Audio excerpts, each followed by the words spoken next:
আজকে আমি একটা রেসিপি ভিডিও নিয়ে এসেছি। এটা হচ্ছে গুগলি। ফার্স্টে কড়াইয়ে একটু তেল দিয়ে আর তারপর এখানে গুগলি রয়েছে, এগুলো ছাড়ানো। জলটা ভালো করে নিকড়ে কড়াইয়ে দিয়ে দিতে হবে। আর তারপর এখান থেকে নিজে থেকেই জল বেরোবে।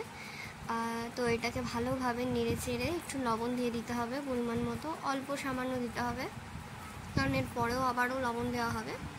তারপরে আবার একটু তেল নিয়ে এখানে আলু কাটা রয়েছে, পোস্তর মতো আলু কাটা রয়েছে। আর এখানে মশলা বেটে দিচ্ছে। এখানে যা যা লাগে মাংসতে সেরকমই মাংসের মতনই রান্না হবে। পেঁয়াজ, রসুন, শুকনো লঙ্কা, তারপরে আলুটা একটু লাল লাল করে ভেজে নিতে হবে, ভালো করে ভেজে নিতে হবে। এইটা আমি গুগলিটাও ভেজে উঠিয়ে রেখেছি, ওটা ট্রিকটা দেখালাম। এখানে হলুদ পরিমাণ মতো অল্প স্বল্প হলুদ দিতে হবে। হলুদ দেওয়ার পর যে মশলাটা আমরা বেটে রেখেছিলাম ওই বাটনাতে, ওই মশলাটা দিয়ে তারপরে ভালো করে মিক্স করে নিতে হবে মশলাটার সাথে আলুটাকে। তো সুন্দর মতো মিক্স করার পর এখানে আমি জিরে গুঁড়ো দিয়েছি।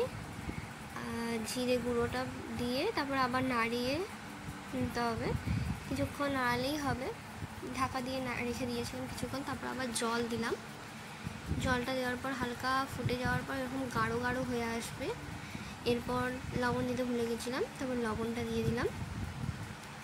এরপর নাড়িয়ে এবার পরিমাণ মতো হালকা জল দিয়ে দিতে হবে। ফুটে যখন আসবে, যখন আলুগুলো নরম হয়ে যাবে খুন্তিতে করে ঘেটে, এর মধ্যে অল্প স্বল্প যে গুগলিটা ছিল ওটা দিয়ে নাড়িয়ে তারপর পরিমাণ মতো জল আবার একটু দিয়ে এরপর ঢাকা দিয়ে রেখেছিলাম কিছুক্ষণ। এবার হয়ে গেছে লাস্টে এটার মধ্যে গ্যাসটা বন্ধ করেই আমি এতে গরম মশলা দিয়েছিলাম আর তারপরে হালকা নাড়িয়ে এটা নামিয়ে নিয়েছিলাম।